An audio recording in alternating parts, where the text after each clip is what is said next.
Welcome to the video. Today I'm going to be doing a commentary over this pool workout footage and discuss the questions that were asked in the comment you saw on the screen in the beginning.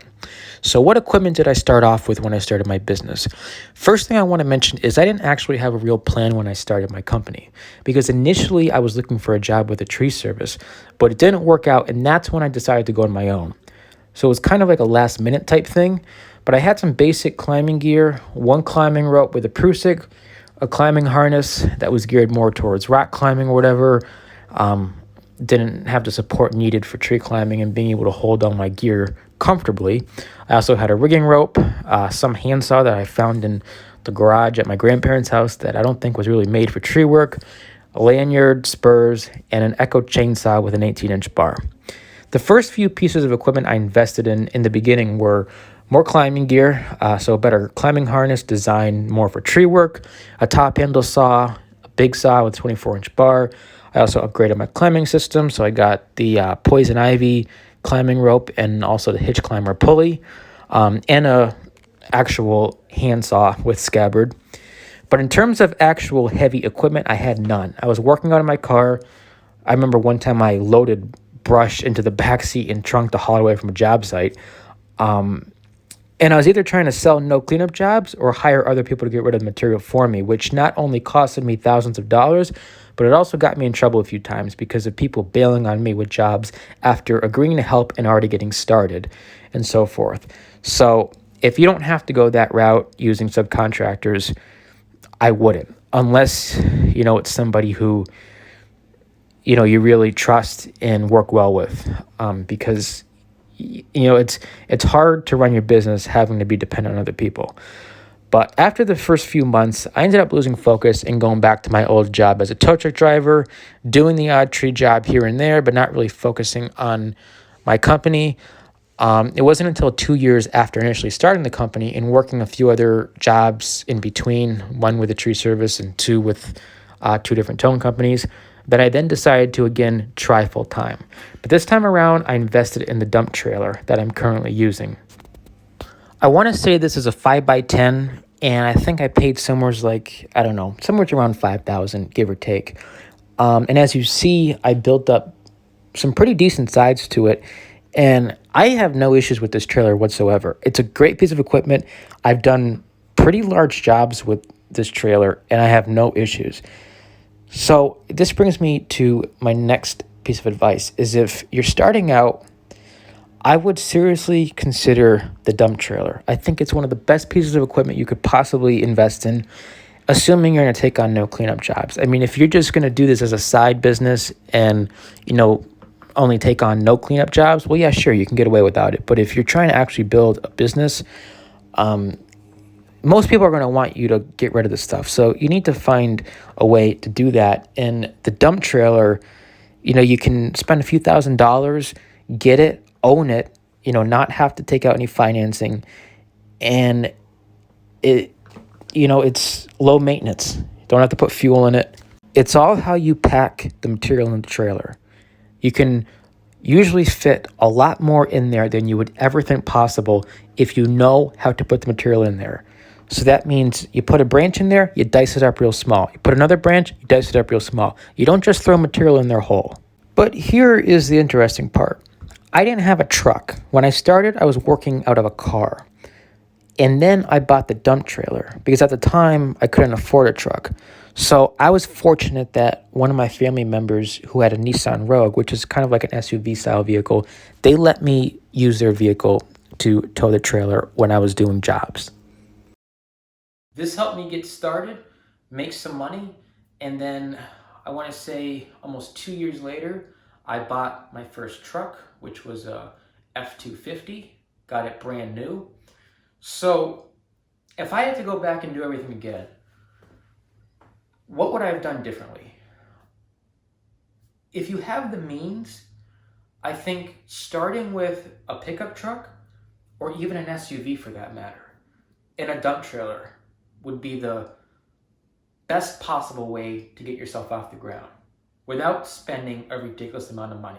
So let's assume that investing in the heavy equipment, big truck, big chipper, let's say that's off the table right now.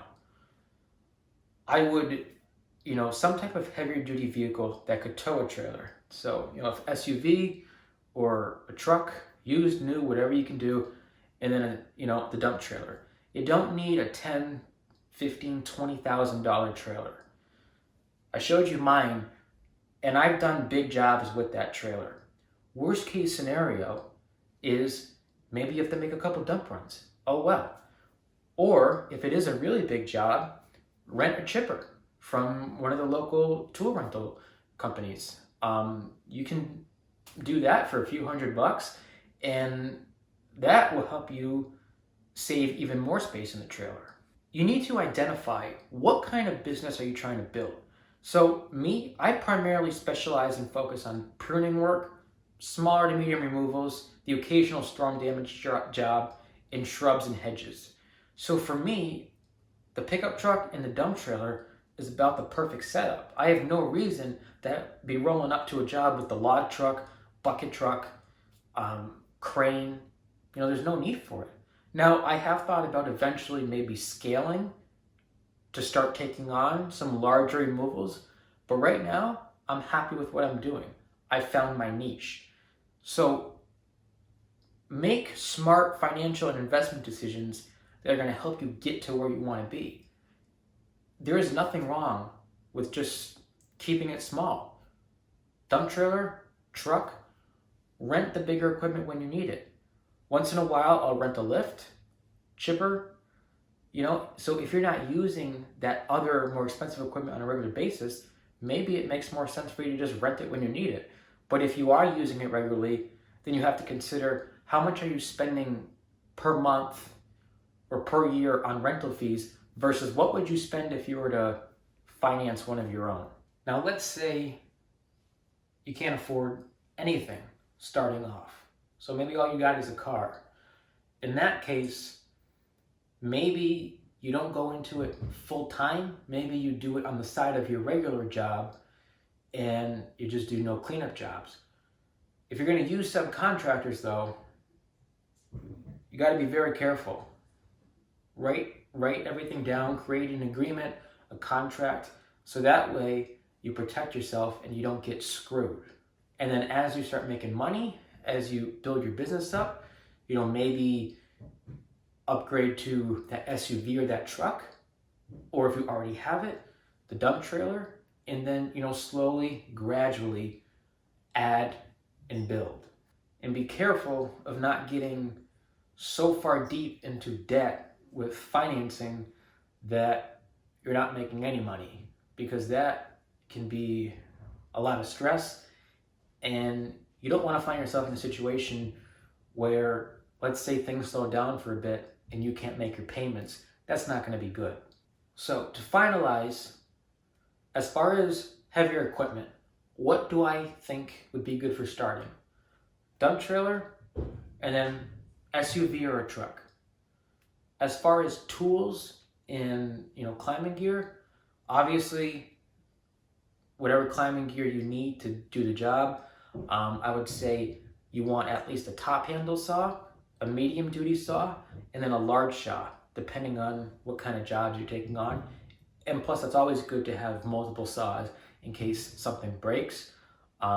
If you're doing cleanups, obviously, you're gonna need rakes, shovels, brooms, trash barrels, a blower. For a while, I was using a electric hand blower, like a homeowner type thing, and then I finally upgraded to a backpack, which is so much easier, and it's got more power than the electric one, of course.